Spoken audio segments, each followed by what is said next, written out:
अजीब तजर्बा आँखों को होने वाला था। बगैर नींद में कल रात सोने वाला था। तभी वहीं मुझे उसकी हंसी सुनाई पड़ी। मैं उसकी याद में पलकें भिगोने वाला था। किसी बदन की सदा ने बचा लिया मुझको। मैं वरना रूह के जंगल में खोने वाला था। ये सोच सोच के अब तो हंसी सी आती है। शुरू इश्क में कितना मैं रोने वाला था। कभी हुई न मुलाकात शहर से मेरी।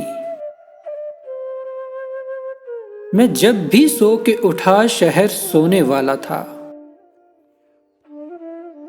अगर यही है मोहब्बत तो होने वाली थी। वो मिलने वाला था मुझको, मैं खोने वाला था। मुझे निकाल दिया ताज़ियत के जलसे से कि बस वहां मैं अकेला ही रोने वाला था। वहां बस एक दिल खाली था और मियां एहसास। न इश्क उनको हुआ था न होने वाला था। न इश्क उनको हुआ था न होने वाला था।